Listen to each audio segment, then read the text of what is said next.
connectivity continues to sustain, because sustainability and resilience itself is an issue, whether it be digital connectivity or maritime connectivity. So after my presentation finishes, I'll again switch on my video so that we maintain a better connectivity while the presentation is going on.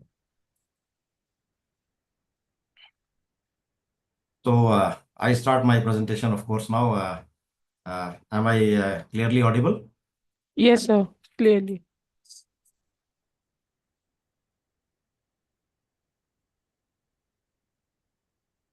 Okay, so the topic, as Neha said, is importance of maritime connectivity for national and regional economic growth. I should have added global also, because national is first step, second step is regional, and that economic growth is inextricably linked to the global economic growth, because now we are all globally connected. It's a globally connected world. Though once in a while, mavericks like the newly elected US president are trying to say America first and trying to undermine the issues of global connectivity, or I would say global nature of our economies.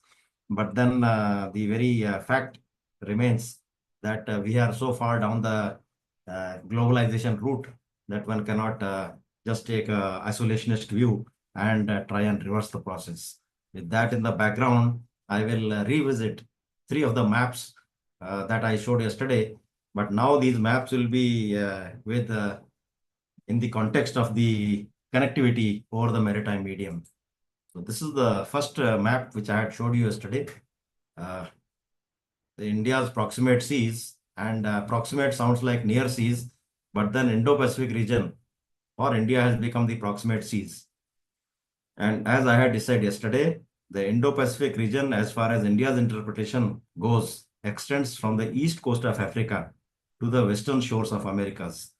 So some people get it in their mind that possibly it is to the western shores of North America.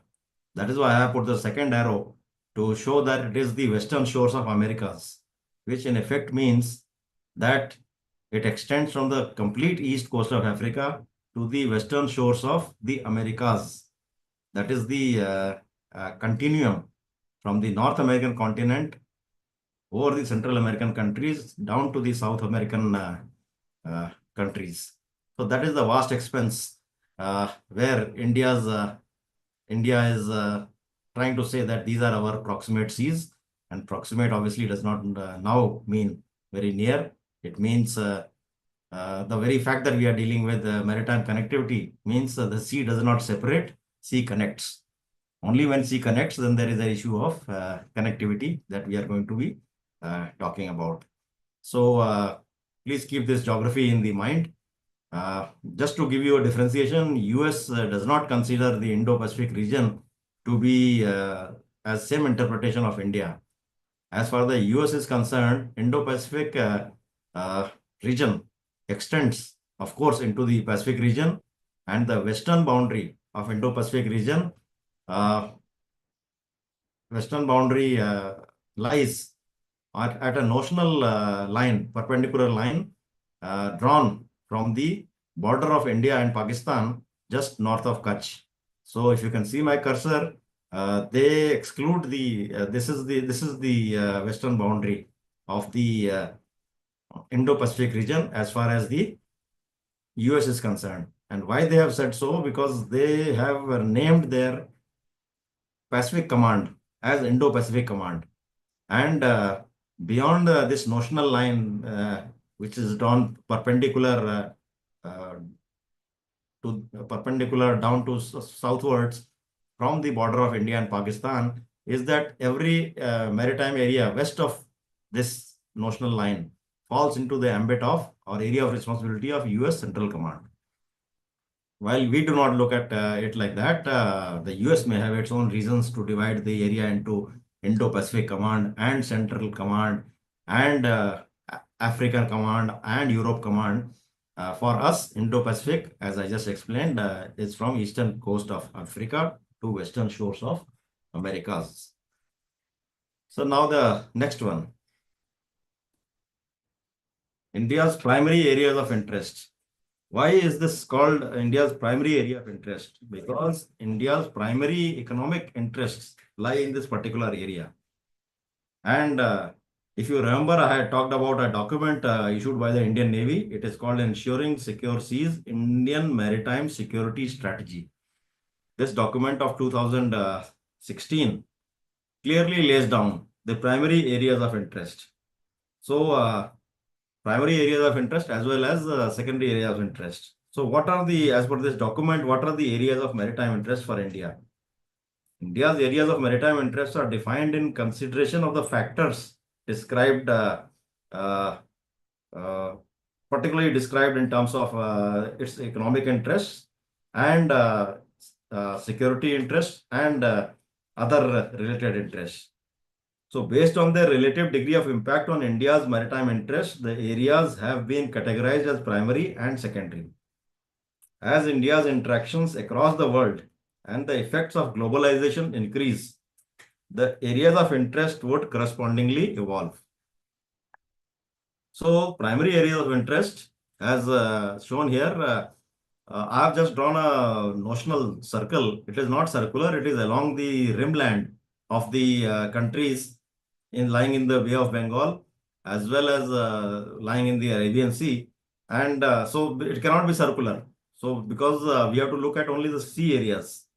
So if you can visualize only the sea areas lying, because I didn't want to be drawing a freehand and wasting a lot of time trying to tell you the exact area. The generic area I have put in this circle.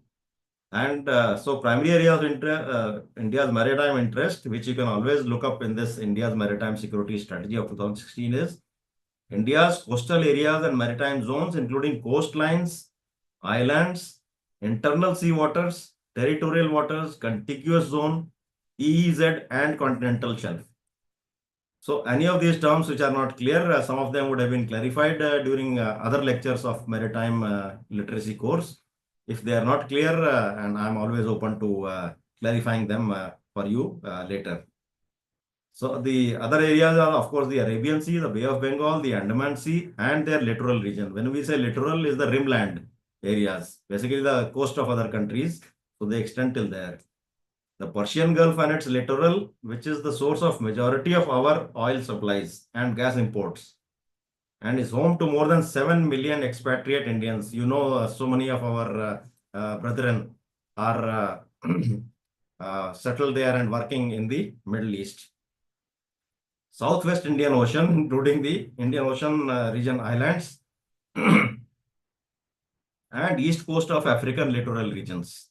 Very clear. The choke points leading to, from, and across the Indian Ocean, including the 6-degree channel, 8-degree channel, and I think I had shown you that, but I'll again show it to you.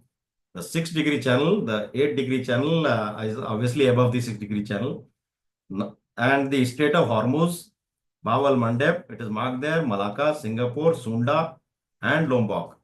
As also the Mozambique channel. Mozambique channel is not marked here, but this is where the Mozambique channel lies. Look at the cursor. Because this is between Mozambique and Madagascar, is the Mozambique channel. And the Cape of Good Hope, I had explained yesterday how Cape of Good Hope is a notional choke point.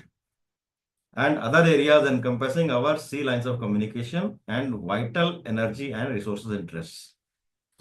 So just a few words on the secondary areas of interest, because one may always have this question, why our secondary areas of interest is going so far out. So secondary areas of maritime interest include the Southeast Indian Ocean, including sea routes to the Pacific Ocean and littoral regions in the vicinity. South and East China Sea, Western Pacific Ocean and their littoral regions. Our trade passes, a lot of our 55% of our trade passes through South China Sea, goes on to the East China Sea and goes to Japan, to China, to Korea, as well as to Russia. So, South China Sea and East China Sea is important.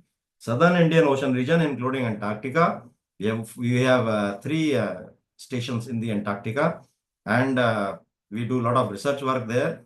And one may say why Antarctica and areas near Antarctica are important to us. They are important to us because we study the origin of monsoon patterns Antarctica. If we are able to correctly predict the monsoon pattern for that year, then the monsoon directly impacts on our agricultural productivity. And as and when our agricultural productivity in that year is good, our economy does well, and consequently, the country and all of us do well. We have heard of various instances when the monsoon fails, and when the monsoon fails, obviously our economic growth or progress in that year is little subsided. We are not able to grow at the predicted rate. So that is why our research interests in Antarctica are very important, and that is why the areas around Antarctica are also part of our secondary areas of maritime interest. Then there is the Mediterranean Sea, west coast of Africa, and their littoral regions. It is purely because the trade is coming from Indian trade to and from is going to through these regions. And the other areas of national interest based on consideration of Indian diaspora, overseas investment, and political relations. So these are the yesterday I covered it in brief because there was a lot to cover with regard to the traditional and non-traditional threats. Today I decided to cover these areas in much more detail because it is directly related to our economic growth. And if these areas are free from any kind of obstruction, any kind of, I would say, disruption from the non-state elements or even state elements, then our economic progress gets affected, our maritime connectivity gets affected. So I thought today I will cover this particular extent of this primary areas of interest and secondary area of interest in a little more detail. I already showed you this diagram some time back. I showed it to you yesterday also. We will not dwell much more on it. You can just look at the statistics here. 66% of world's oil passes through the Indian Ocean's locks. 33% of world's bulk cargo goes. Half of world's container shipment goes through this area. So it is not only important for India, it is important for so many other countries, the whole region. Because if you are crossing from Atlantic to Pacific, you perforce have to go through the Indian Ocean. And since the entry to Indian Ocean is quite restricted, it is not free access like Pacific Ocean or Atlantic Ocean. So one has to go through certain choke points, and choke points are the locations where the bad elements or the elements which want to obstruct so-called global connectivity can do something. And so we are the important global stakeholders in keeping the navigation and overflight over the areas, I would say, seamless and without any obstruction. So all such global stakeholders have to be concerned and get equally worried. The area is noted down below. You can see it's a vast area that we are talking about. And now that we have got the geographical context right, we can look at actually at the connectivity issues. So what is the narrative being built in India with regard to maritime connectivity? Now, India's own commitment to national and regional transition from the existing brown model of economic development. Brown model is near shore model to an enduring blue model. Blue model is obviously blue economy. Blue is you want to go into deep seas, you want to go into far seas, and you want to have global sea routes open. So that is why it is called a blue model of economy. And it is one of the abiding feature of India's maritime policy. In June 2018, Prime Minister Narendra Modi had outlined India's vision for Indo-Pacific region in his speech delivered at the Shangri-La Dialogue. Shangri-La Dialogue happens every year in Singapore, and maritime connectivity was very much a part of that vision, wherein he laid due emphasis on the fact that maritime connectivity was vital. Connectivity does more than enhance trade and prosperity. It unites a region. And India has been at the crossroads of this connectivity for centuries. Therefore, India understands the benefits of connectivity quite well. He further added that there are many connectivity initiatives in the region. If these have to succeed, then we must not only build infrastructure, we must also build bridges of trust. Without trust, nothing can actually happen.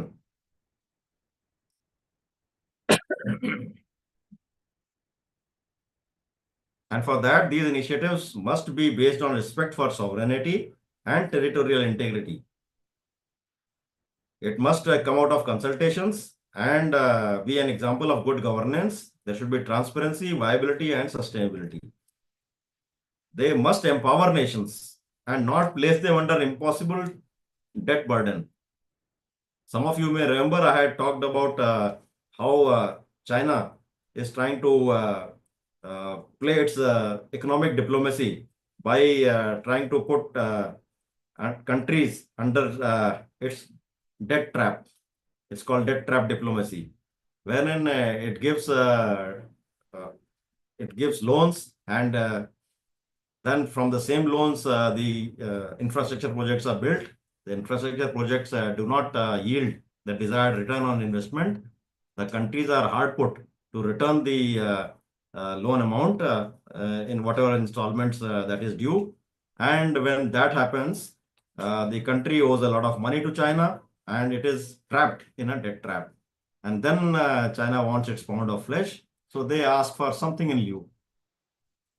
An example is, of course, Sri Lanka, wherein the running rights for the Hambantota port, which was built by Chinese loans, have been taken by China for 99 years. And Sri Lanka, under the pressure of its debt trap, could not do anything but hand over the running of this particular port and the complete area to the Chinese company for next 99 years on lease.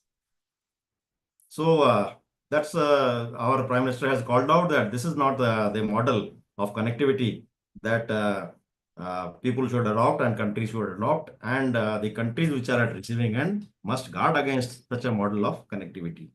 So this is what the Prime Minister had clearly said. India, of course, is doing its part by itself and in partnership with other countries like Japan.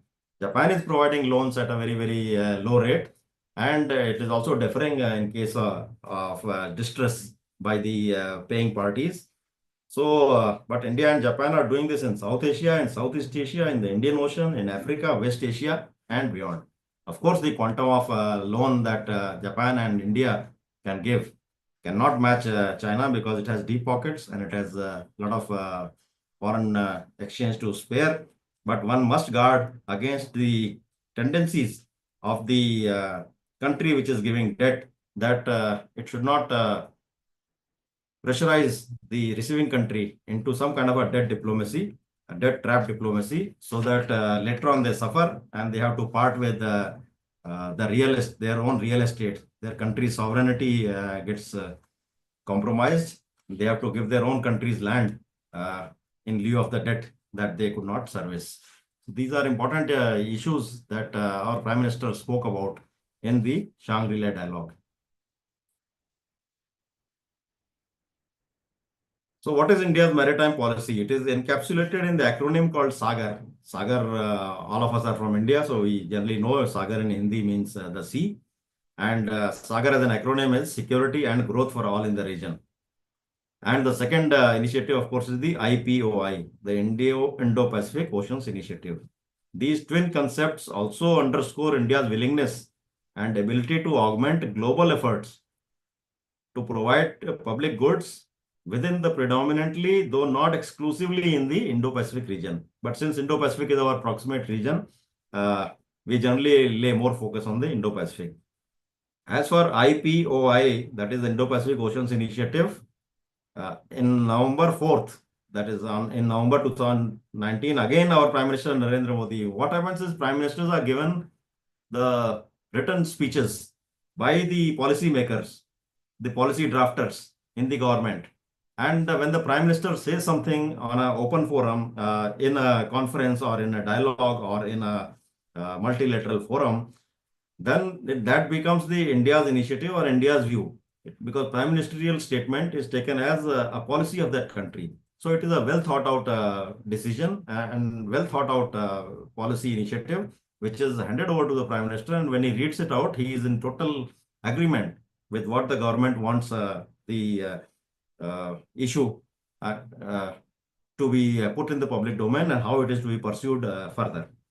So when Prime Minister Narendra Modi launches the IPOI initiative during the East Asia Summit held in Bangkok in November 2019, it becomes a policy formulation for the whole country. So as an open global initiative, the IPOI draws on existing regional cooperation architecture and mechanisms to focus on 7 central pillars.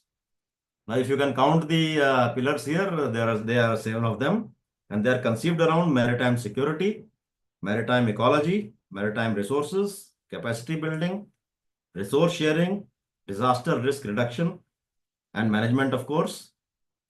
It's all written here. I'm just reading it out so that you can follow it one by one. Science, technology, and academic cooperation, trade, connectivity, and maritime transport. So now you see one of the pillars over here is very much trade, connectivity, and maritime transport. So it is one of the 7 important pillars. And so-called trade and maritime transport are, of course, the segments of maritime connectivity.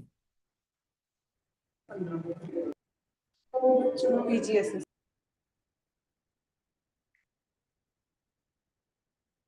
So, are you people following? I'm audible. Yes, sir, you're audible. Okay. So then I'll proceed further. Yeah.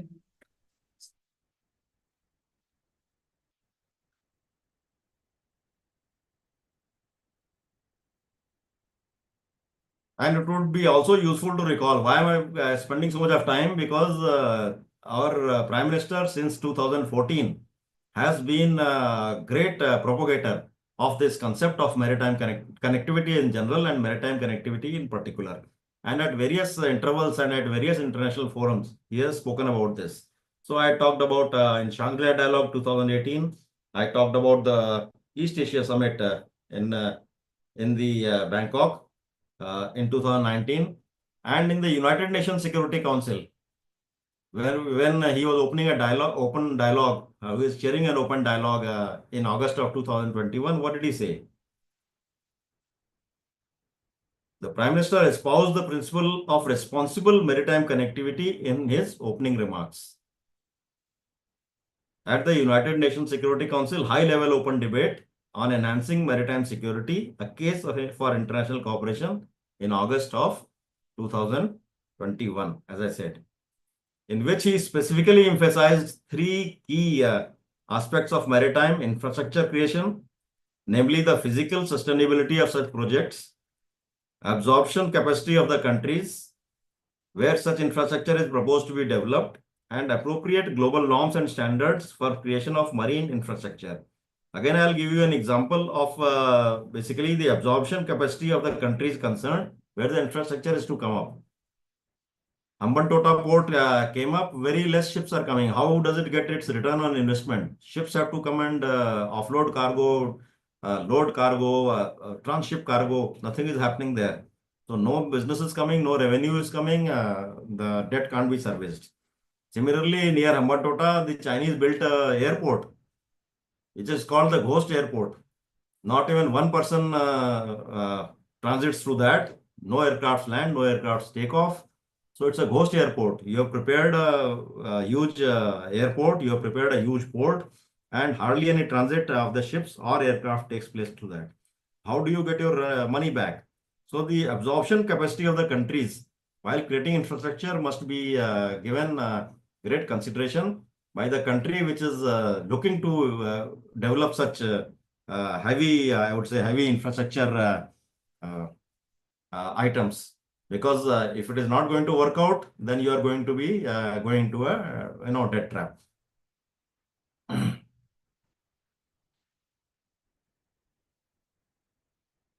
So after a longish introduction and all from the Prime Minister's mouth, we come to the elements of maritime connectivity. So what are the elements of maritime connectivity? And connectivity has many facets like physical connectivity, digital connectivity, cultural connectivity. In this case, we are talking about physical maritime connectivity prominently. Of course, digital connectivity, without digital connectivity, nothing can happen, including this lecture that I am giving. And digital connectivity also plays a big part in the maritime connectivity because the communication between ships, the ship agents, the money flow through the so-called digital mediums, etc., all goes through the digital connectivity routes itself. So it is very important facet of maritime connectivity itself. But no matter which manifestation of maritime connectivity is under consideration, careful and comprehensive attention must be invariably given to its six constituent elements. The first, of course, is the ports that are desired to be connected physically and or digitally. The second is the reliability, safety, and security of the medium over which the maritime connectivity is sought to be established, sustained, or enhanced. And the physical medium in this case includes the riverine, coastal, or even oceanic stretches, the international sea routes, the coastal shipping, etc., as also the direction of such trade flow, directional vectors, that is the international shipping lanes. And in terms of military tension or actual armed conflict, they become sea lines of communication, which are to be studiously guarded.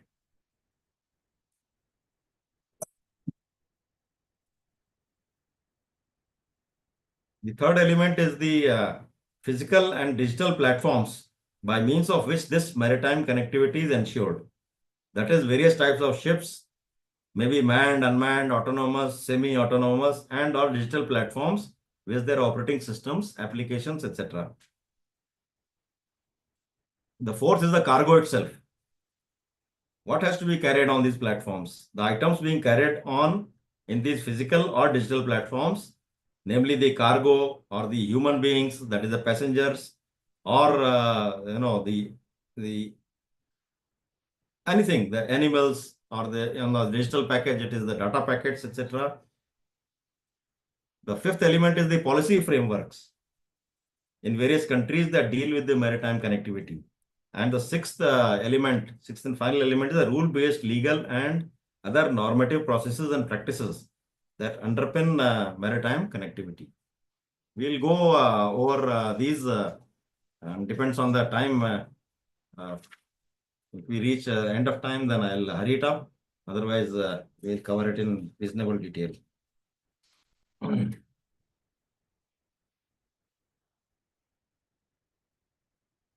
So India issued a document in 2021 called Maritime India Vision 2030. Again, it is available in the open domain, and I have based my presentation quite a bit on the basis of the contents of this particular document. It is an official document of the Ministry of Port, Shipping and Waterways of the Government of India. And if you look at its contents, it talks exactly about the elements that I just explained. These are the elements of connectivity. So if you look at it, we are talking about develop best-in-class port infrastructure, drive E2E logistic efficiency and cost competitiveness, enhance ease of doing business, operational efficiency, strengthen policy frameworks and institutional framework. Can you see the last point, fifth point, policy framework and institutional frameworks here? Then promote domestic shipbuilding, repair and recycling. These are the platforms. Only when you build ships, you will have ships and for sustaining of ships, repair and recycling of the end-of-life ships. Enhance cargo. Now cargo, as you can see, is the fourth item here. Cargo passenger movement over inland waterways. Inland waterways are also the medium. One of the elements. Become a global hub for cruise tourism. Cruise tourism is again part of the, say, shipping as well as cargo, because in this case, cargo is the human beings themselves. Enhance India's global stature and maritime cooperation. So this is quite a visionary document, 2030, issued in 2021. Already we are halfway through the so-called envisioned period. And we may not meet all the goals, but then policy vision document is always to lay down the end state and vision and work towards it, assiduously towards it. And we can work assiduously towards it only when our strong economy is strong. So it is a interdependent cycle. Economy is strong, you can build infrastructure, you can uh, modernize ports, you can modernize so many other things. If the and only if the modernized ports connectivity etc. is better, then the economy will increase. So it is a, I would say, interdependent kind of, both variables are interdependent, and become a top seafaring nation. So this document, you people must have a look at it if you want to actually know a lot about the maritime connectivity. So ports, some of it be maybe basic knowledge, but then we are doing a maritime education capsule. So India has 12 major ports and 213 odd non-major ports. Non-major ports, some documents say 2019, sorry, 219, of which 65 handle cargo for export and import. Others are notional, they are earmarked as port limits. Later on, maybe they will be developed as ports, or they will simply be fishing ports of some kind. The major ports, because of Major Ports Act of India, are under control of central government, that is under the Ministry of Ports, Shipping and Waterways.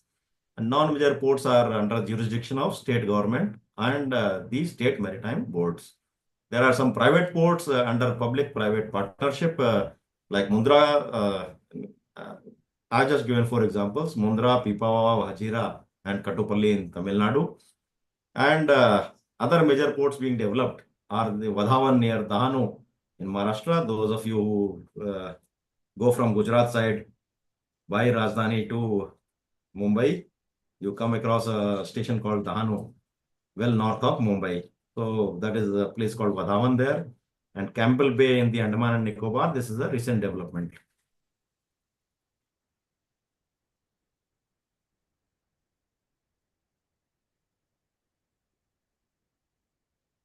Now, given the geopolitics, and what is geopolitics per se? Geopolitics is the effort to politically leverage geography to obtain and achieve one's geo-economic and non-geo-economic goals. Here, what it means by one's is the countries. We are talking in the context of countries. So, given the geopolitics in the region, it incorporates a slew of geo strategies. It is only to be expected that the ports will be central to these geo strategies. Only when you have ingress points and egress points for your cargo and for your personnel and for the economy to be sending out things, EXIM, export, import, to be strong enough, only then can your economy grow. So ports are the main nodes for getting the goods in and getting the goods out. So not only are the ports impacted by maritime manifestation of geopolitics, they are also in large measure shaping the contours of the geostrategies through which geopolitics is advanced. That is why landlocked countries find a lot of problems, because here ports and the operation through the ports are intrinsic to the play of geostrategies, or I would say geo strategies employed for geopolitical means. So ports are simply not, I would say economic nodes. They are much more than economic nodes.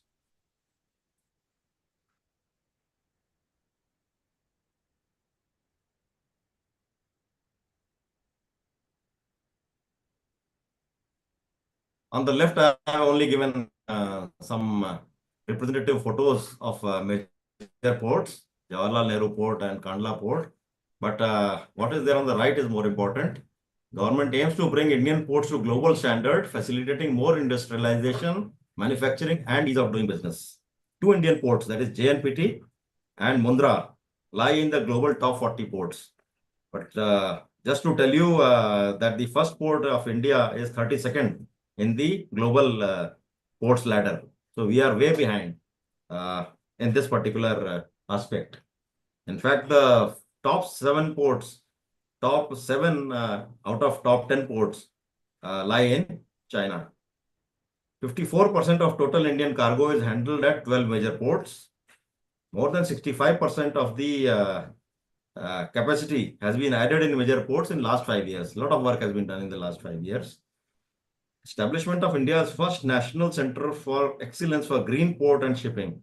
These are aspirational projects which aim to increase the share of renewable energy to 60% of the total power demand of each of the major ports. Why I'm harping on this point is that India is a great consumer of fossil fuels for generating its energy, and ports are taking due measures to ensure that by future certain dates, by 2030, as of now, only less than 10% is so-called the green power consumption. It is likely to expand up to 60% and try and reduce carbon emission as per the UN sustainability goals by 30% by 2030.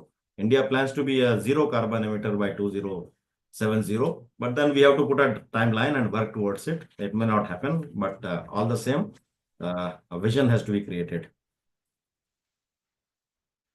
This is the Marmugao port and Visakhapatnam port. And yesterday I talked about Visakhapatnam port. If you see, this is the channel, and you can see the channel is channels all over are very narrow. If a ship has to go out or ship has to come inside, it has to navigate through one of these channels. And for maritime security, it is a big concern for maritime security establishment that if a boat or let's say a tug of this size or anything is sunk or is damaged in one of the narrow channels, then all the ships inside the harbor cannot go out and all the ships outside the harbor cannot come in. But here we are talking in terms of connectivity. Visakhapatnam port is one of the major ports, 12 major ports, and it handles a lot of cargo. All these major ports, the effort is on, as per Maritime India vision, to make them into world-class ports. Also get AI-enabled smart port mechanisms to improve the ease of doing business, reducing logistic costs, and enabling multimodal shift. Now ship has brought the cargo, but what to do with the cargo? The cargo has to be moved inland. So there must be efficient another mode of transport. So maybe the railway wagons will come in or the trucks will come in. How to efficiently move the supply chain into the multimodal mode. When I say multimodal, from sea mode, now it has to be shifted to railways or to the trucks. And how to bring in efficiency and lower the cost is one of the major key areas of action for most of the port infrastructure administrators. And this is also on the, I would say, bucket list for Indian maritime port sector people to carry out. Institutional, regulatory, and legislative reforms are very important because only when the policy is conducive to the trade and maritime trade and connectivity, then the trade will be effective. Otherwise, the trade and the money related to the trade will go to another country which has got more favorable policies and regulative frameworks. So we have to improve our regulatory frameworks and policy and legislative reforms have to be done so that the trade and consequently the money associated with the trade gets attracted to Indian ports. Safe, sustainable, and green maritime sector. This is the need of the hour because pollution and global warming and the adverse effects of these are going to affect us in the long run. So every sector, including shipping, is trying to get into, I would say, trying to green themselves, whether it is real estate or maritime sector or any other sector. So what are the types of ports? It's written here. It's a seaport, riverine port, or inland port. Riverine port and inland port, you can conflate them as same things. And dry ports. Dry ports are like in Delhi, if you've got Tughlaqabad port. There is no sea, so it is a dry port. But all the containers, etc., are collected here by agents and they are sent towards one of the major minor ports so that they can get exported to whichever country. And similarly, the imported products from one of the ports comes down to this dry port. All the clearances are done at the dry port, and the container can be taken by the business entity or the individual from the dry port itself. This is a facility provided so that the cargo does not get all stuck at the coastal areas and coastal ports. It is goes efficiently and very fast to the hinterland areas and at such collection points which are called the dry ports. Riverine ports, if the rivers are deep enough to allow navigation of certain size of ships, then the containers or even the other cargo gets offloaded from these big ships which have brought the cargo from the sea, and it goes on to smaller craft which can go up the river and deliver things inland into the hinterland through the river transportation systems. Then there are the fishing ports, the cargo ports, and then there are cruise shipping ports, because cruise shipping ports have to be separately developed because they are dealing with human beings and their customs, their economic regulations, their sanitation, their hygiene, their quarantine, so many issues. So cruise shipping ports or terminals have to be separately developed. Then ports can also be classified with regard to destination ports. If something is meant for Mumbai, then it gets offloaded in Mumbai. It goes and uh, gets the goods are taken to Mumbai to consumers there, and so it's a destination port for such goods. Feeder port, if the things have to go, say, to Pune, or things have to go to Amravati inland or to Nashik, then this particular thing becomes the feeder port, and the item goes further inland to the destination, which is in the hinterland. Transshipment port is like you have a big port where big liners come, the items get offloaded, and they are loaded for other ports or other countries in smaller vessels, because other countries and their ports may not be infrastructurally ready to take on deep draft ships or ships which have draft. I hope you understand the draft. Draft is the depth to which the ship lies, the portion of the ship which lies below water. That is called the draft. So if you do not have a deep enough depth alongside, then your bigger ships, which are having a depth of, say, a draft of 14 or 16 meters or 18 meters, they will not be able to come in. So they come at deep water ports, and then transshipment is done to smaller ships having lesser draft, and they go to different ports or to different countries.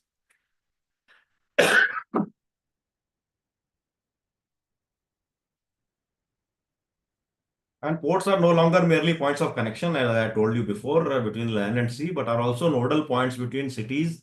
They are important cogs in the supply chain, and there are personal. So it's an ecosystem in itself. There are industrial hubs, and even they are connected with other ports in partnership. So if you see here, like something like Code Share Airline, so ports also have that kind of partnership. So you see here ports, they've got terminal operators, there are shipping lines, railways, intermodal transport. It's a whole ecosystem of supply chain management. And this itself is a subject in the MBA, which is taught to many people with regard to maritime logistics. The logistic companies are there, pipelines, industrial belts, custom authorities. What is not written here is banks, because without banks, nothing happens. The complete SWIFT system works on various banks at the receiving end as well as at the sending end, because there are currencies involved, different currency involved. Some currencies are prohibited currencies. There are some embargoes on certain countries and their currencies. So a lot of issues are there. So there is a whole ecosystem, and everything has to seamlessly work if the connectivity has to be effective and viable. Second element, the medium of connectivity. Oceanic routes, pretty clear, international sea lines. Coastal sea routes for domestic cargo movement from and to Indian ports. Inland waterways, transportation of cargo and passengers through the river systems. And multimodal transport routes, I just mentioned. It could be a combination of rail, road, sea, and any combination therein. It could be rail, road, sea, again road, rail, or it could be sea voyage for the cargo on two legs, and rail and road on the other side. So there can be various combinations in the multimodal way that the transportation routes can be made and they can operate. This slide I will show you again, because here we have got three bubbles which you must read with regard to India and the Indian Ocean region, because that is our immediate context. Over 90,000 ships transit this area every year. 145,000 ships of various types. 90,000 ships are crossing the Malacca Strait or this choke points. That's what it shows. 145,000 ships transit completely all over the place. And through the Red Sea as well as the Bab el Mandeb, and Suez Canal, over 22,000 ships cross annually. And 12% of world seabound oil crosses this way. That's what the graphic shows here. Idea is to tell you that the medium of connectivity in this area through the sea, how important is this sea medium of connectivity, particularly in the Indian Ocean region. With regard to the coastal routes, it has to be planned as per the cargo. And if you see, there are four coastal shipping routes here that I have particularly marked out for you people. One is the coastal shipping route for coal and various points where coal is required for either power plants or for other requirements. Or when the coal is coming from outside, say if the coal comes from outside to Visakhapatnam or to Chennai, then it gets offloaded and then it gets loaded onto coastal shipping routes, and these coastal uh, ships go and touch various ports as shown here. You can read from east to west, from Kolkata, Paradip, Gopalpur, all things are there. Similarly, iron ore, we see if somebody goes to Goa, you find a lot of barges coming there and offloading iron ore onto the bigger ships. So Marmugoa is one of the major ports. Even in Karnataka, one of the major ports is handling iron ore. And then iron ore is going to various steel companies, which some of them have their own jetties. And so it has to be distributed depending on the users and where all the iron ore is required. So you see on the top right, iron ore coastal shipping. On the lower left, it is cement coastal shipping. Just given you four examples of how deeply interconnected all these ports are. And coastal shipping is a very vibrant sector.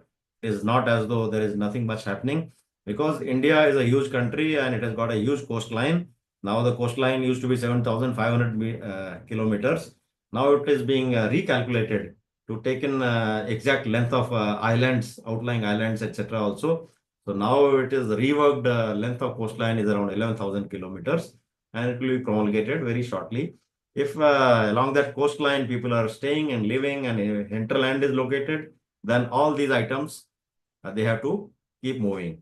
The bottom right is the POL, coastal shipping. POL is generally for energy. It is an acronym for petrol, oil and lubricants. So basically the diesel and the crude oil which comes, and then it has to go to the refineries.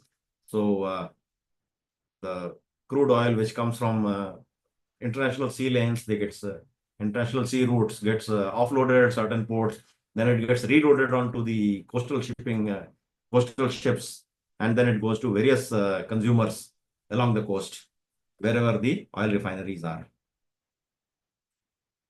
And then there is a medium of connectivity I showed you as inland waterways. India, particularly in the last 10 years, has decided to leverage the potential of inland waterways in our country. And if you can see the initiative with regard to the national waterways is trying to create 16 operational waterways in India. 7 new waterways are to be developed, and waterways is not a very easy medium, because people have made barrages, so there is not enough navigable depth. But all the same, now the focus is on this, because if you can carry the product cargo inland through the rivers, then sometimes it works out to be much cheaper. So on the left, whatever has been written is, these are the I would say vision that government of India is working with, and a lot of it is likely to succeed, and what does not succeed, maybe they will rework it. I will particularly highlight two national waterway initiatives. One is the National Waterway 1, which is quite prominent, and the other one is National Waterway 2. Don't bother about seeing it here. I've got another slide on this. So National Waterway 1 is over Ganga River, and it starts at Varanasi and finishes at Kolkata.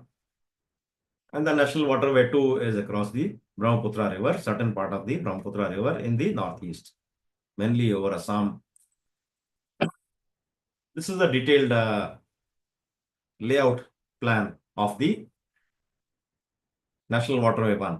You see, it starts at the Varanasi and over Ganga. It has also got an arm going towards, it has got many arms going towards the Tarai region of Nepal. Lautanwa, Birganj, Jogbani, these are all towards Nepal.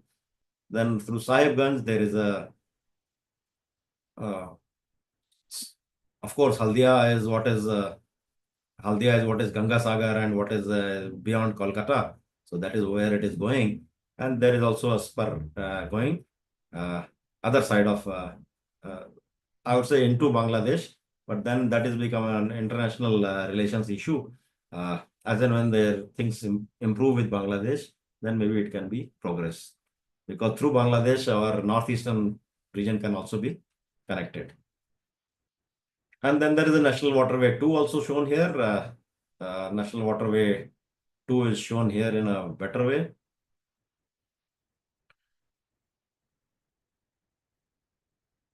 You can see it here itself, from Dhubri to Pandu and Majuli. Majuli is the largest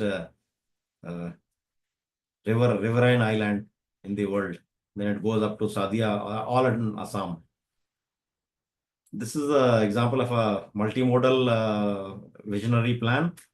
We have this plan for a long time, nearly 2 decades, where we want to connect our northeast through from Kolkata to Sitwe port in Myanmar, and then go up the Kaladan River, that is riverine transport, and then rest of it you cover by roadways. Then you go into the India's northeast from the south side. There is also a connection plan as shown here, and the cargo can go up the riverine routes as well as the sea route all the way up to Tinsukia. You already know that there used to be hardly any railway connectivity. Now under Prime Minister's initiative, there are a lot of railway connectivity is being developed in that particular region. And you can see the red dotted lines are the railway connectivity which is going to come up. Kaladan project, because of geopolitical situation in Myanmar, has been languishing for a very long time. And every time we see a spark in, I would say, a spark in the progress in this particular thing, it receives a setback. So now the Arakan National Army is surrounding the whole area, and our investments in Sitwe port and our vision to connect India's northeast from Kolkata through the sea route from Sitwe port to Kaladan River is not really fructifying. So for 2 decades we have waited, and maybe the geopolitical considerations will not allow it to happen again in near future. National Waterway 2, you can see a detailed picture here. I already explained it, so I will not spend more time on it. And then multimodal routes. We have now, you very well understand what are the multimodal routes. India wants to try 2 multimodal routes on the international stage. One, of course, was mooted during the last G20 summit in India. That is called India, Middle East, Europe Economic Corridor. It would be connecting India to UAE, and then over there it will get onto the mode of road, and then it will go to near Israel. And one of the conspiracy theories talked about why Israel and Palestine issue was played up to such a level was that people wanted to sabotage this particular multimodal route. But then it was a conspiracy theory. There is no clear and definitive proof.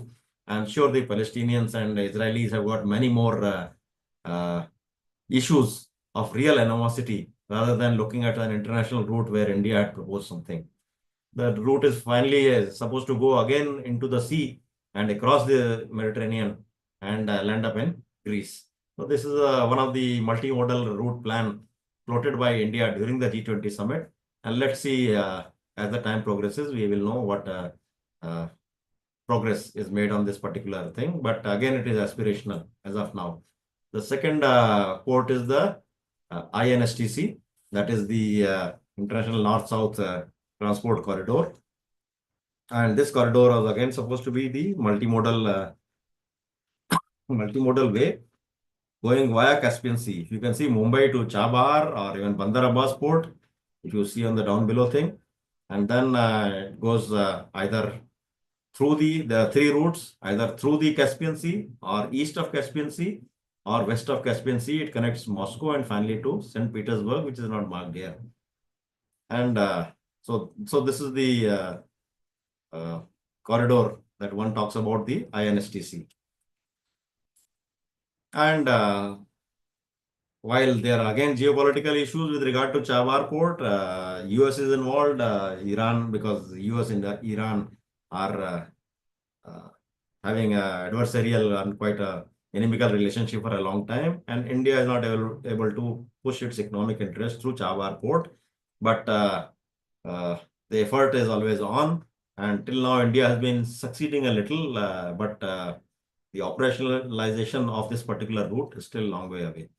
In the meanwhile, India looks to connect uh, through Indonesian port of Sabang on the other side and develop East Coast terminal at Colombo along with Japan. So what is in our hands, we are trying our best. And of course, if you do not have such ideas, then it does not work out. But then you have to have aspirational ideas and try and convince the other geopolitical parties that geopolitical play is geoeconomics should trump the geopolitical imperative sometimes. Third one is the platform of connectivity. Of course, the ships for physical connectivity, that is maritime connectivity. It could be manned ships. As of now, it is only manned ships.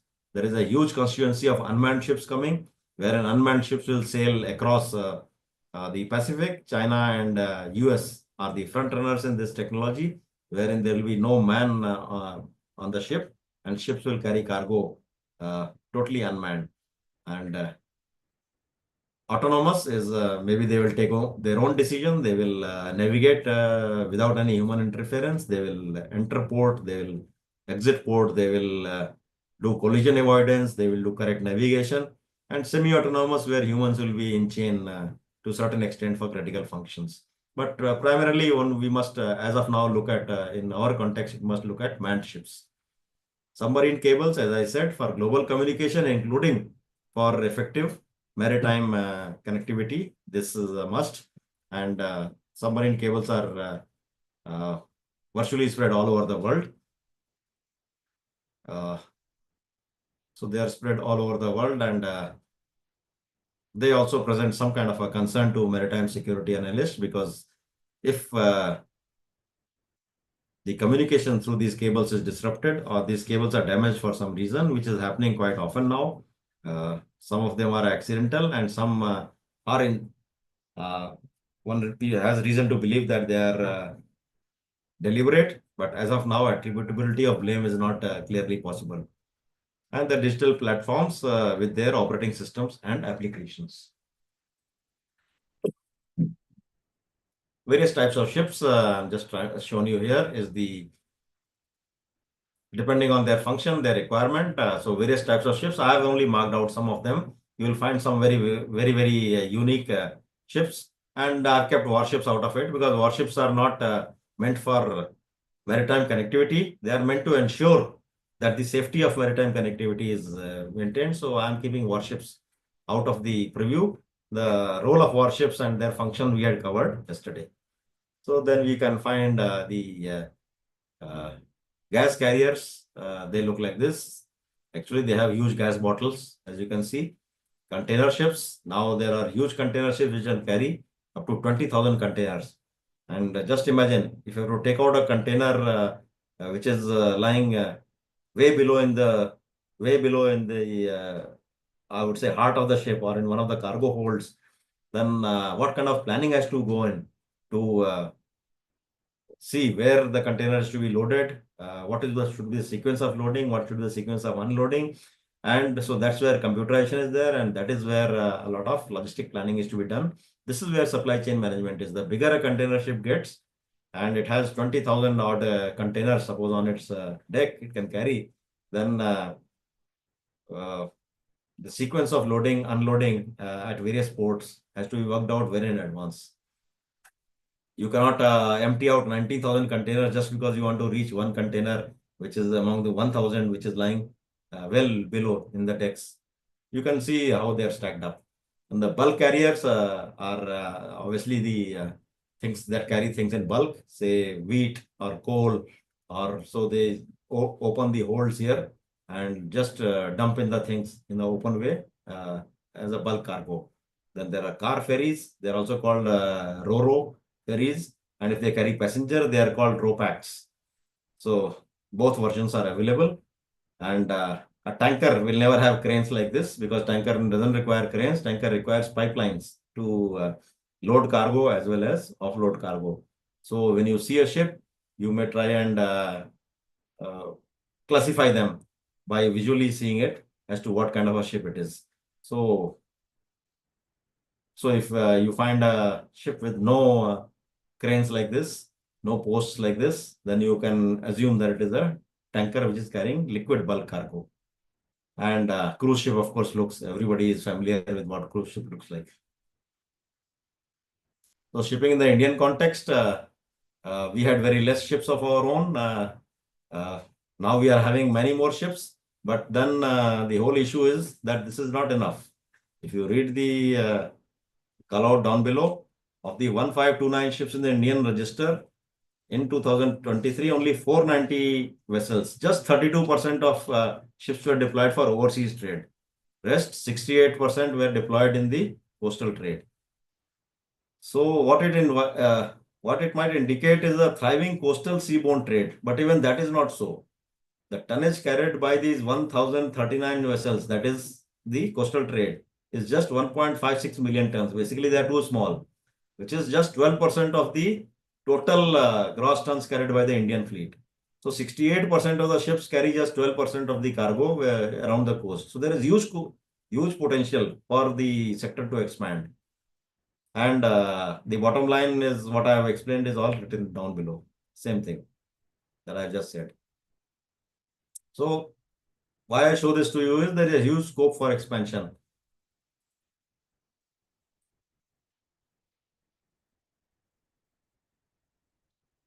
It is pretty clear in the Indian context, we have to become Atmanirbhar, self-reliant in shipbuilding, ship repairs, ship recycling, reform our shipping policy and strengthen institutional frameworks if you want more business to come to India. Enhance India's global stature to become a maritime power. Only when you become a maritime and economic power, people want to do more business with you. If you are a big consumer country, then a lot of goods will come to your country as imports.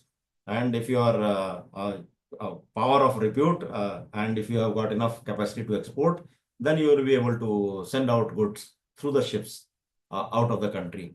So you have to develop ocean, coastal and island cruise hub in India. I just told you that there is a lot of potential. Promoting world-class maritime research, education and training.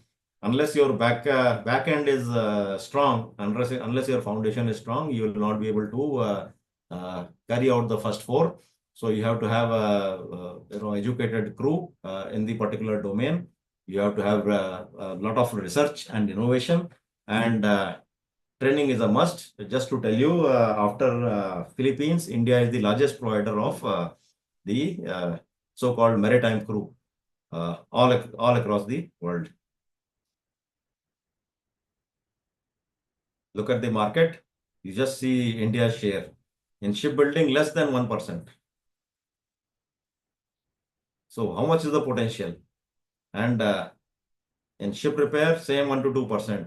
While in shipbreaking, where is a lot of pollution, etc., is there, India does 25% of the world shipbreaking. And Bangladesh, India, and Pakistan, okay, China does some part of it, account for 80% of the shipbreaking. But here we are concerned about shipbuilding and ship repair. Hardly any, very insignificant, just 1% of share. In contrast, look at China's share. While we have grown quite a bit from 2000 to 2019, 10 times, but then our share, as I just showed you, is just 1%. Look at global market share of China 30 to 35%, and Korea.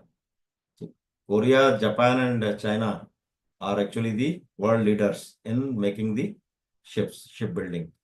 We have a lot of distance to catch up, and that is why there is a lot of potential for this progress in this particular domain.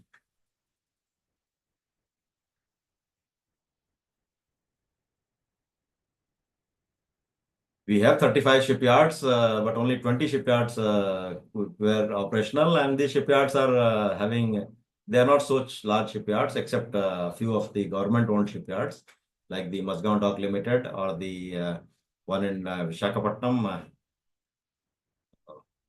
and the one in Kolkata, Garden Reach Shipbuilders.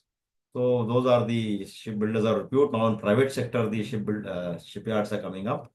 That is particularly in Kattupalli in Andhra Pradesh, uh, uh, and Kattupalli near Tamil Nadu, sorry, not Andhra Pradesh. Goa has got some shipyard, operational shipyards as marked here. But the main thing is the capacity. Cochin shipyard is pretty huge, and our aircraft carrier, Indian aircraft carrier, was built in Cochin shipyard. So there are very less shipyards of big operational size or competitive global sizes. Submarine cables, I just told you that this is how the India is connected to submarines cables from across the world. And we have seen that disruption can take place, and disruption has taken place. Till now, all disruptions have been attributed to accidents. But then there are reasons to believe that China, in cahoots with Russia, is trying to deliberately disrupt cables, particularly in the Baltic Sea and off Taiwan. The incidents are available on the open source, and they can always be checked. So disruption of data flow through these cables will have serious impact on maritime connectivity. The marine cables leading to India were damaged in Red Sea actually in February 2024 when a ship called MV Rubimar was hit by Houthi rebels and it sank there. While sinking, its anchor damaged two of the cables. This is the Red Sea. While sinking, two of its cables leading to India were damaged, and for some time connectivity, including maritime digital connectivity, was affected. One has to be cognizant of this particular mode of connectivity also. So cargo, quickly, I think time is running out. So cargo can be, if you have seen the ships, then accordingly the cargo, the ships are designed for carrying the kind of cargo. So if you keep this thing in mind, then you will know, you will have easy understanding of the cargo. Break bulk cargo is in bags, barrels or drums. Pallets are, you see in aircraft how cargo is loaded in pallets, boxes or crates. So bulk cargo is further broken down into smaller containers. They can be bags, barrels, drums, boxes or crates. While on the right, dry bulk can be no containers are required. They go directly into the hold of a ship, open. So coal, grain like wheat, I told, iron ore or any kind of ore, bauxite, cement. Cement is generally put in bags, but sometimes cement carriers carry it in open itself as a dry bulk cargo. And liquid bulk cargo is carried on tankers. There could be petroleum, it could be gas, it could be LNG, it could be chemicals, juice, wine, whatever, acid, various things, tar, naphtha, and unitized cargo containers. I told you the biggest of the container carriers are now 20 to 24,000 container carrying capacity. And the neo bulk cargo. This is carried in open, but the per unit itself is so big. Say lumber is basically wooden logs, the paper rolls, steel rolls, cars, trucks. So they are carried in these kind of specialized ships. So you have seen the kind of ships and you've seen the kind of cargo. There has to be a, I would say, reasonable match with regard to what can be carried on what ship. Cargo volume expected to increase by 2030 because by 2030 we are expected to become a $5 trillion economy.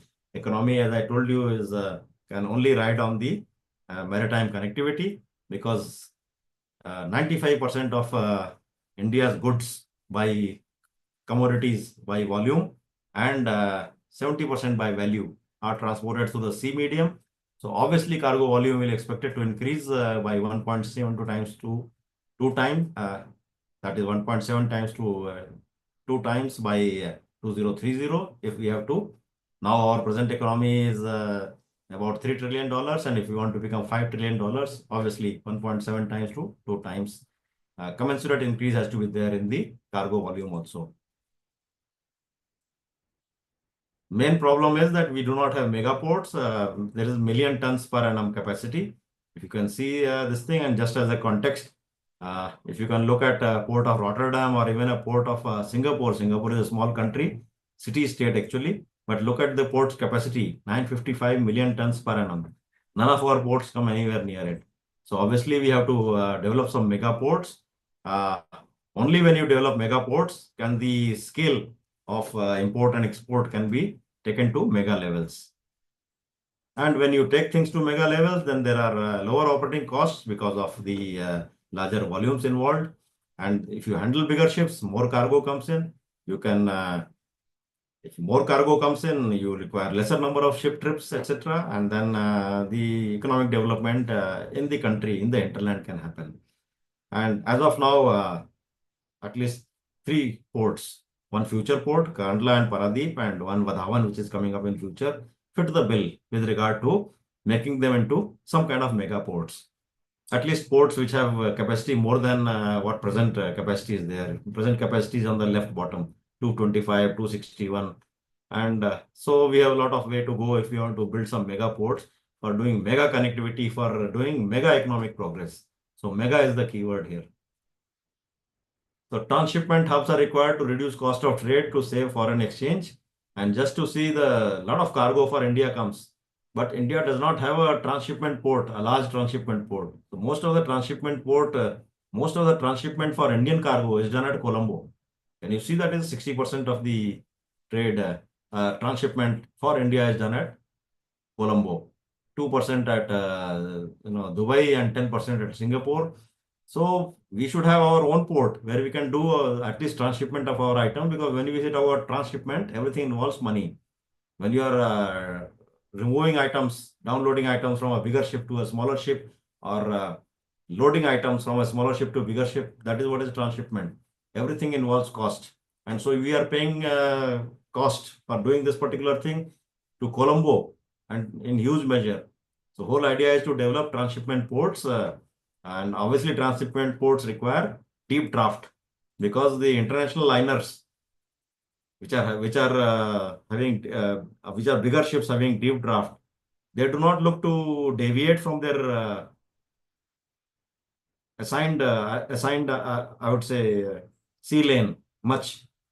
So if you can provide a port which is on the sea lane itself and which has all the facilities, which is deep enough, then the liners, international liners, maybe can look at using that as a transshipment port. So with that aim in mind, this Campbell Bay port is now to be developed as a major port. The tenders are already being floated, and first phase is going to be awarded soon to some international company. And the other ports which have this particular potential are DP. Here is, you can see the full form, draft potential. That is how deep can the port be. And maritime route deviation. How much does a internationally route plying ship liner, how much it has to deviate if it has to go to one of these ports? Say if it has to go to say Cochin port, then it has to deviate. It has to have the Cochin port has to have a depth of at least 20 meters, and 30 minutes to 1 hour it has to deviate from its own assigned path. While Campbell Bay lies right on the international sea lane. So possibly there will be very less 0.4 to 0.6 hours. Basically, you can calculate it. It is maybe 10 to 12 minutes or something like that. Okay. 0.2 is 0.5 is half an hour. So that's how it is. All this thing provides a perspective with regard to what India needs to do and what are the technical aspects of if you want to do this. If you do not keep this into consideration and develop ports will lie underutilized, and then the return on investment will never come. I gave you an example of Hambantota. Policies. A lot of policies are being framed. You can just have a look at it. The time is running out, but the major thing is that Major Port Authorities Act of 2021 has been passed to enhance the governance of major ports. And you can look at this point where cursor is setting up of Maritime Development Fund for low-cost, long-term financing support, Unified Ship E-Registration Portal. So a lot of initiatives have been taken. They are all listed here. Development of Integrated National Logistic Portal, Marine, digital initiatives to transform Indian ports into smart ports. But so the sky is the limit as far as development is concerned and progress is concerned. I told you that we are at a very low takeoff level with regard to various sectors of maritime connectivity. So there is a lot of scope, and only when the correct policies are made can the scope can be suitably leveraged towards greater economic effectiveness. We also have to look after the pollution part of it because maritime sector, particularly the ships, are a major polluter of the environment because they burn the diesel oil, etc. The ports are having their energy on the fossil fuels. So there is a Harit Sagar Green Port Guideline issued by the Government of India, wherein it seeks to take various greening initiatives with regard to the operation of ports, operation of ships, and other related maritime sectors. This again document is available and it can be looked at by those enthusiasts who look at the maritime sector or the greening of maritime sector. As per the document I talked about, maritime connectivity vision, maritime India vision of 2030. There's so many initiatives being undertaken, and some action is happening on all of them. Again, I just to remind you that this is a work in progress, and this is a visionary document, and end state has been put over there. Some of it will be met, and idea is to work towards meeting all the end state goals. These are the key targets. If you look at any one of them, in India, average vessel turnaround time today is 25 hours. We want to reduce it to at least 20 hours. Only when the vessel comes in and goes out after doing its operations quickly can another vessel come in. As simple as that. If you just look at global ranking in shipbuilding and ship repair, we were beyond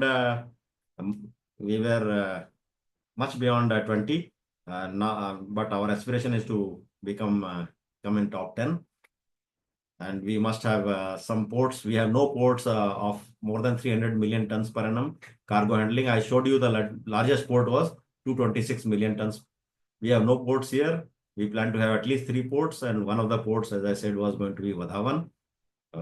So that's how these are the key targets, and it makes for an important slide if you look at every statistic. And then the legal and other normative processes. For a very, very long time, 2011, the piracy was at its peak, particularly of Somalia and of the Gulf of Aden.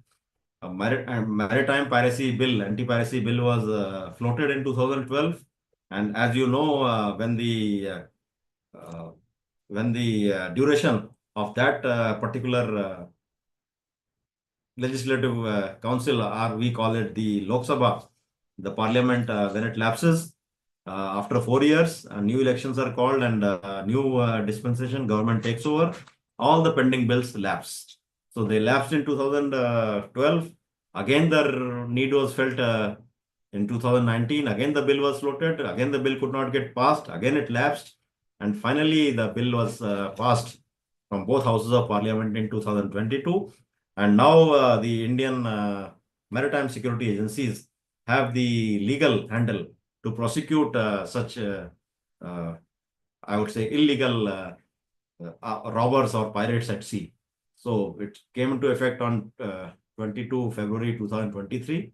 applicable to high seas because none of the regulations are generally of these states are applicable at the high seas.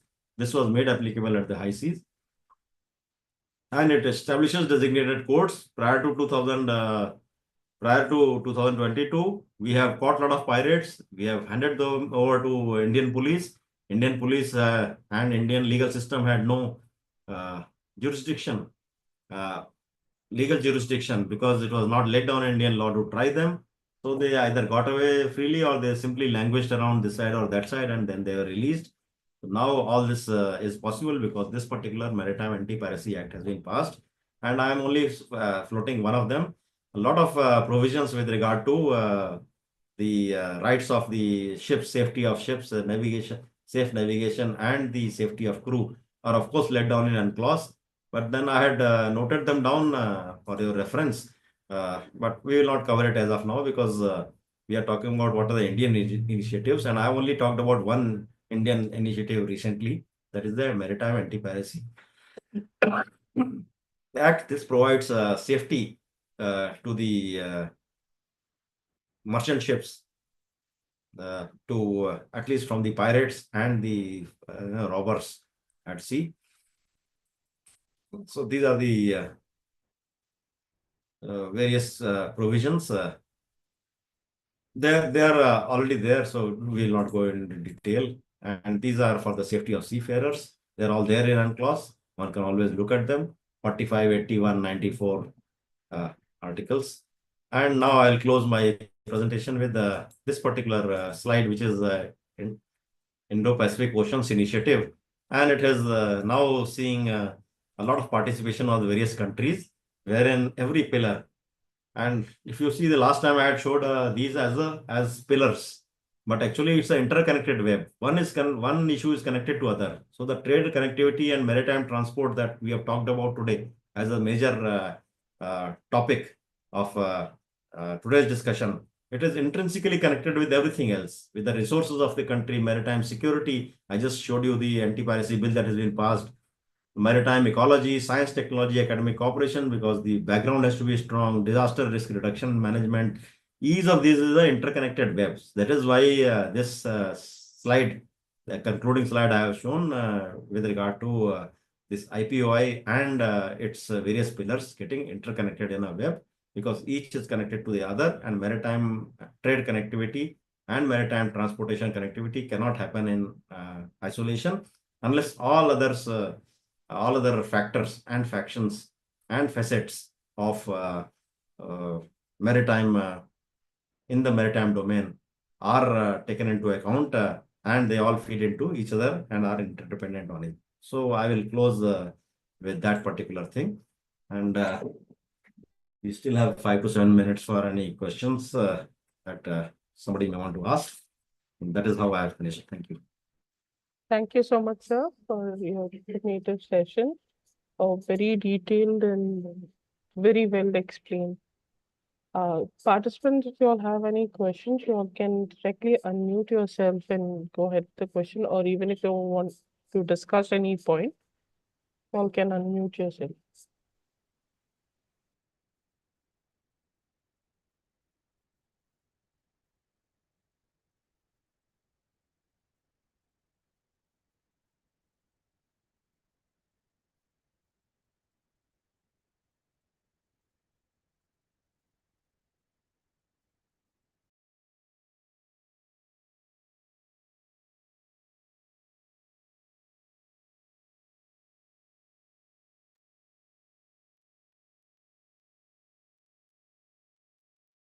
So there is one question in the chat. How quick is the recovery if an Indian submarine cable is damaged? Yeah, the problem with regard to the complete infrastructure of submarine cable is that India has very less capacity to either lay cables or repair cables. It is purely dependent on um, the contract that we give out to the other countries. The Chennai Port Blair connectivity cable, which was a great success story of India. MTNL laid it, but MTNL has not laid it. MTNL subcontracted the whole issue to whole project to other uh, countries and the private entities. As of now, most of this work is being done by private consortiums, and so when a cable gets damaged, we have to again approach these uh, these companies only to provide the maintenance. Like with any other mega project or with any other project, we have annual maintenance contracts for maintenance. And we have seen that when the cable got damaged, the connectivity, because damage was of a reasonably minor nature, we could bring back the connectivity within 48 odd hours, and the effect was not felt much. But when there is a willful act, like if a Chinese crew on a Malta-registered ship tried to cut or actually cut the cable near Taiwan, then it took a long time because of a deliberate act of severing the cable altogether. And Chinese, it is now known in the media as the Chinese are developing cable cutter ships.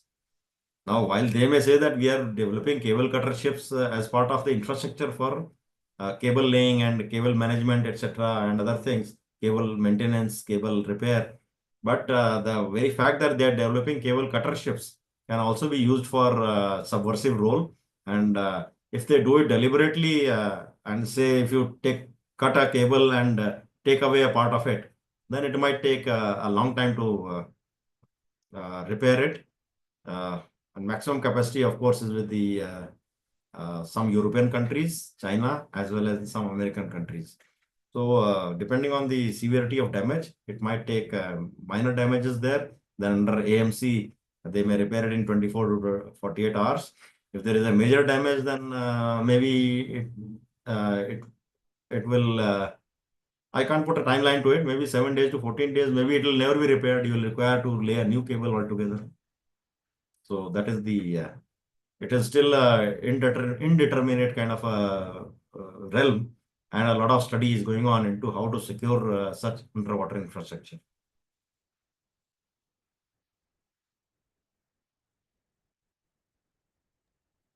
So there is one more question here. Says, how far is India working towards decarbonization in the shipping industry? The shipping industry, particularly with regard to the ship, there are GHG emissions. That is the hydrocarbon or effluents from the ship's chimneys, etc., are put out in the air, which damage the ozone layer, which in turn cause the global warming because the sun's rays can directly come in without the ozone filter.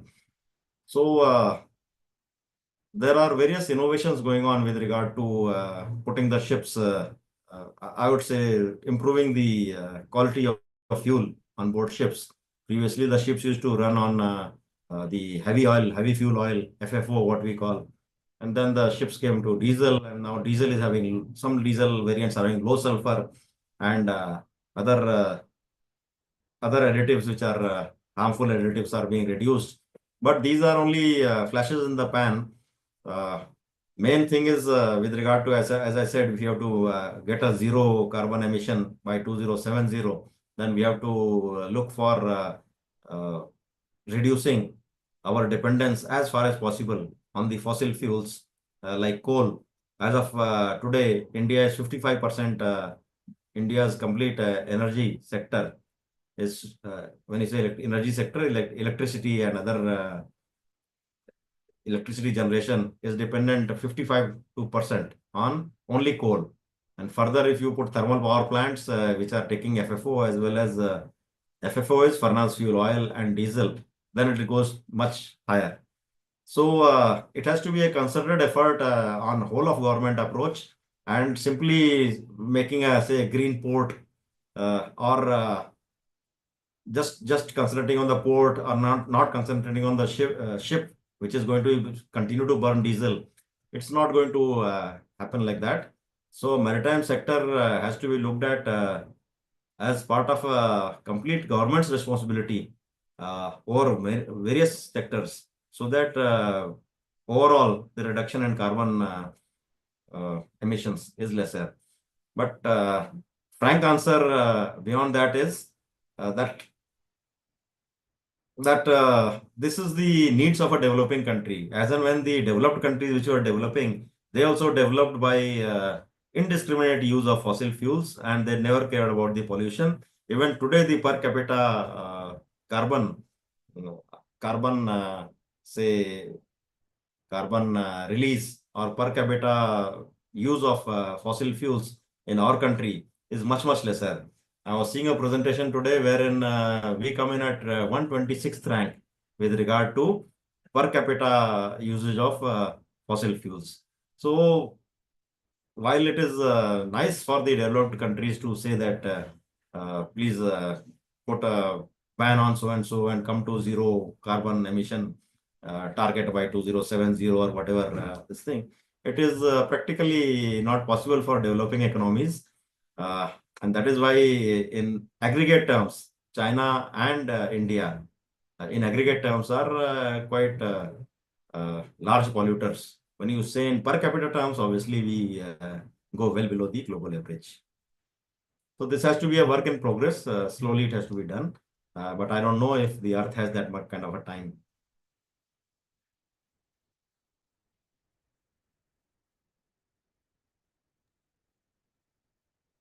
Any more questions?